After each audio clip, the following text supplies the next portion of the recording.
G'day, how you going? Gary, where the hell are we? What I did, I was going to go into the city. I wanted to go to see one of these Wendy's secret garden there, but I couldn't be bothered, so I did a deviation on the old Google Maps and ended up with Jerry climbing up this hill at Prospect near me, and you would not believe it. It's just like an industrial part. Check this out. It's unreal. It's just like full on Sydney and Parramatta all together. Beautiful clouds. Hey Jerry, huh? Jerry, you always tugging on me.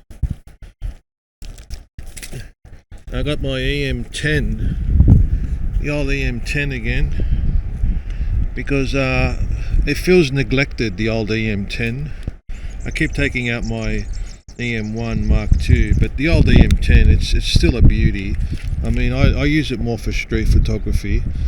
Not that I do much, but... So the moral of today's story is, if you don't feel like going somewhere, go somewhere else.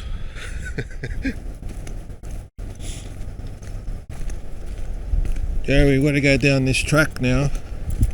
You be careful. Looks like you can walk. Jerry. Yeah.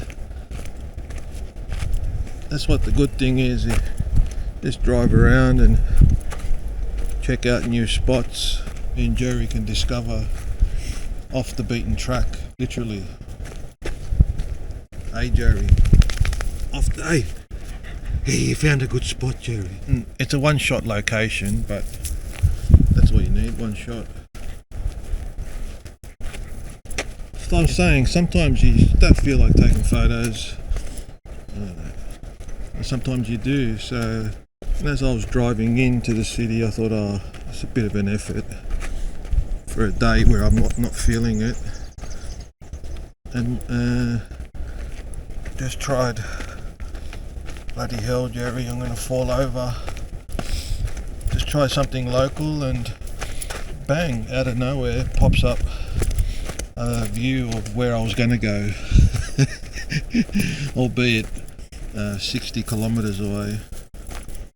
Or was it? Yeah, 40 kilometres. That's kilometres. In Australia we use kilometres. I'm not sure why the rest of the world doesn't. Because kilometres is where it's all at. These miles and pounds and inches. Hey Jerry! Alright then, let's jump onto the old computer and process these photos. Okay, so we're in Luminar Neo, and what I do, I just get the one that I like and I just go straight to the edit module. And I like this one because it's got Parramatta and Sydney and the harbour bridge in the middle there, all in one. And I first start off with just develop on the side here, and I pick my camera. So this is the EM10 Mark II. To set up these profiles, you need to download the Adobe thing to set up these profiles. If you don't know that, I'll show you how to do that later. So I like to use muted. I look at the histogram up here. Like sometimes I turn on these highlights and shadows just in case I don't blow it out. Get exposure. I don't mind a little bit of blowing out there. Contrast, highlights, I'll bring them down. And the shadows, I don't do too much here now because I do it later in masks. Black and whites, I don't really touch that one. I like the curves one. See the curves here. One little trick that I notice that people do is they flatten out the left and the right to get as much information as you can. In optics, auto distortion correction, and it looks like the lens distortion, there is none, so don't worry about it. Then you can also do transform, the color bit here where you can muck around with the white balance.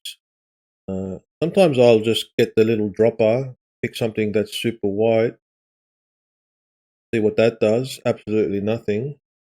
So just go back to as shot, or maybe daylight, a little bit cloudy, Oh yeah. I'll just keep it as shot. I like to warm it up a little bit there, because there are other tools in there that'll warm it up anyway. I'll close that, and that's baked in now. Normally that raw option here will go away after I've done this, after I've closed it and baked it in. But for some reason, there's a bit of a bug on the PC version. There's some sort of bug because it doesn't go away. Stupid, because I want to now do masking, but I can't. So the only way I can do it is I go somewhere else and play around with it. In this case, I like to go next is to go to structure. That makes it a little bit crunchy. I don't want the clouds to be crunchy. I want the bottom bit to be crunchy. So I'll go to masking, I'll go to linear, and I'll go like that, and make that crunchy. And that brings out a bit more highlights there. Now there's another thing called here Super Sharp AI. I always like using this. I set it to universal. Because my lens isn't the sharpest tool in the shed, I got the 14 to 150 here in this case. I like to use the sharpen AI, but I only ever use low, because if you use any of the other middle or high, sometimes it works and sometimes, but usually it just turns it into a mishmash of crap. Can't really see much there, but it sharpened it a little bit. So this would be good as a 16 by 9. So let's go 16 by 9. And that kind of mixes in a little bit of everything with a little bit right in the middle. I mean, normally you do the rule of thirds, but this kind of lends itself to the skyline in the middle, the houses down the bottom, and the clouds at the top. So that's all right. And then I'll use this horizon alignment tool, and it changed it a smidge there. So even though my eye thought it was straight, this horizon alignment tool is pretty good. Now I'm finding that the bottom bit is a little bit too dark there. So what I'll do, I'll go back to develop. Now you can see now develop, the raw little icon is gone. So now you can do masking. So I'll get the brush linear, do that again. Another trick actually, I'll show you another trick. You go to masking, pick the sky, and then go back to masking, more action, more, and then invert. So now you've got you've got the bottom bit. All right, so go back to adjustments, and then I want to bring that up a little bit. Yes, that's beautiful. And then another thing is enhance, because enhance has a sky enhancer, so you don't have to do it manually. So I'll just play around with the sky enhancer, which is just making it a little bit darker, just so it blends in well with the bottom bit. And then there's an accent AI, which is kind of like the last thing I do, just to see what anything that I missed, let Luminar Neo's algorithm boffins figure it out for me. So all the help I can get, Jerry? All the help I can get. That's nice and sharp there. There's a little bit of a haze there. So what I can do there, I like to go to the landscape tool. You can warm it up a bit, which is always nice. Now this foliage enhancer, stay away. Warning, warning, warning, Robinson, because it makes everything bloody neon. Now that might look nice, patchy, but I don't like it. And now I can do dehaze. What does dehaze do? See how dehaze kind of gets rid of the haze. That's why it's called dehaze, Jerry, you dumbo. And as a last ditch effort in salvaging my credibility, I'll try and put a vignette. But I've discovered in the past I do too much vignette, so I'll just do a little bit. Because the reason why I like doing vignette, but not too much, is I can get that inner light, and that builds it up. And I always check the histogram here that I'm not blowing it out with my inner light. So that's all right. A couple of the houses there, no big deal. I always zoom back like it's a thumbnail, just in case, because the thumbnail will tell you if you've gone a bit too crazy on the vignetting. And about there. And that's it. That's my poster of Parramatta and Sydney with all the suburban houses and the nice dramatic clouds.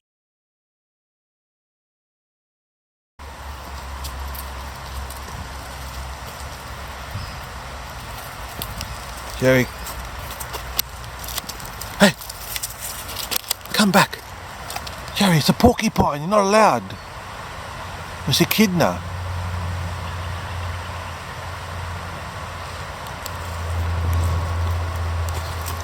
Jerry! He will spike you!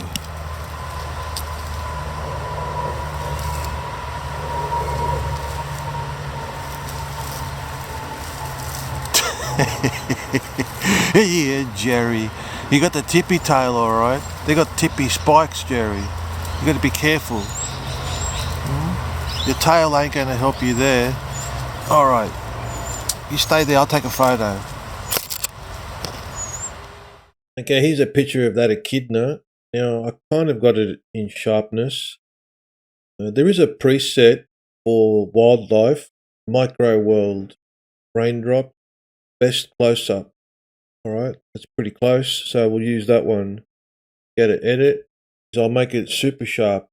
Let's go to high. Let's start off really high. Yeah, why not? Because it is supposed to be kind of like a semi-macro.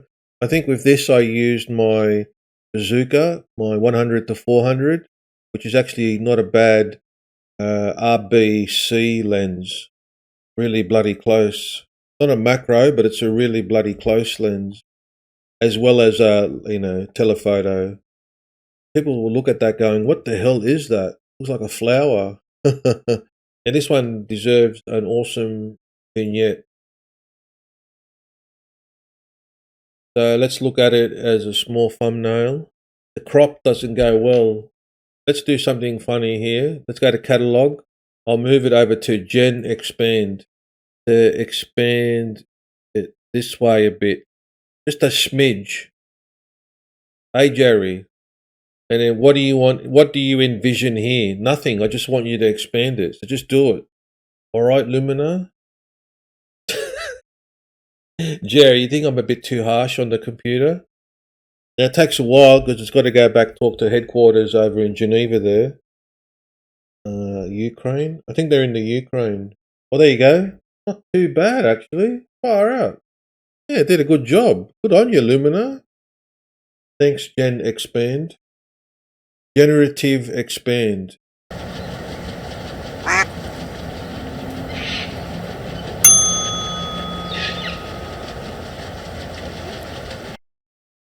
Okay, so here's one I did do of the rule of thirds. A lot of barrel there. Let's go to develop. Let's pick natural this time. Auto distort. Yes. And then go to develop. Masking. Mask AI. Bada bing, bada boom. Just do sky. Go back to mask. Invert. Show. There it is. Adjustments. Exposure up. Exposure up. Not too much. Slow down, Rob. Now I'll go to the curves. There's a little bit of leeway here. There's another really good thing here called super contrast, where I just play with the sliders and see what happens. Before, after.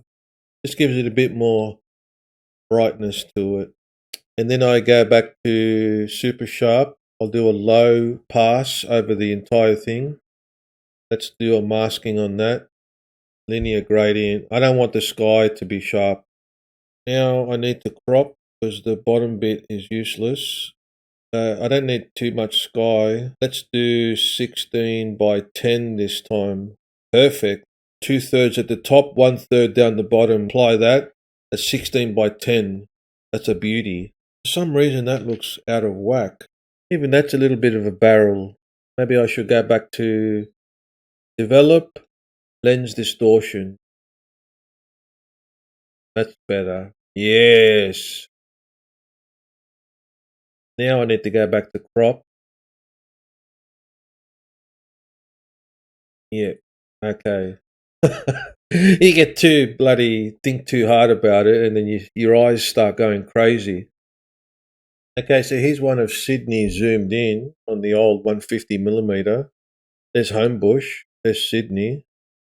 That's miles away because of the compression. It looks like it's like right next to it, but it's not.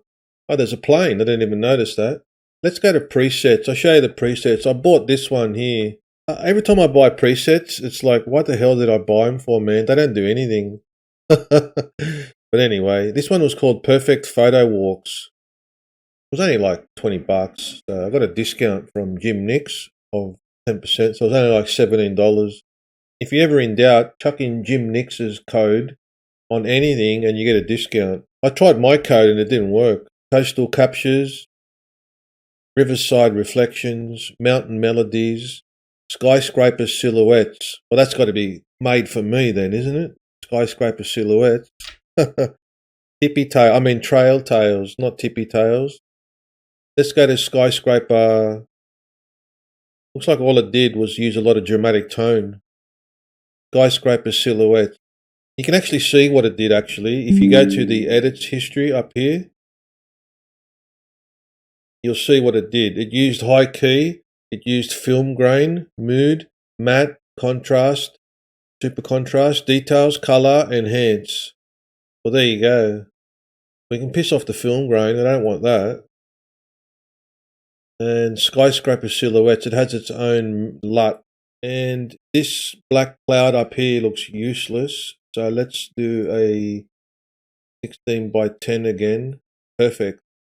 Presets, they're okay. Some of them, sometimes they work, but most times they don't.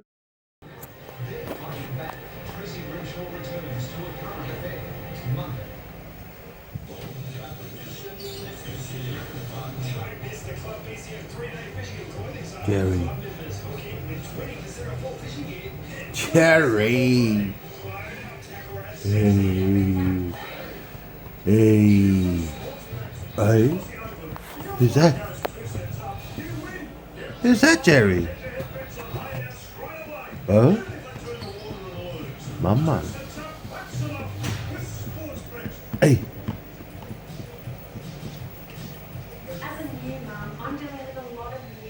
Papa. Jerry.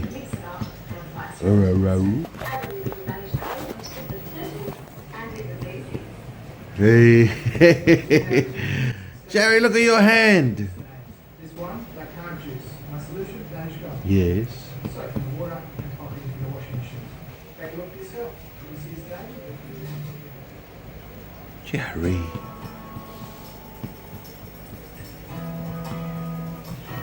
The latest and most innovative collar that provides 4 months of teeth and flea protection, unlike chewable tablets. Seresto repels and kills deadly paralysis ticks before they bite. It's also water resistant.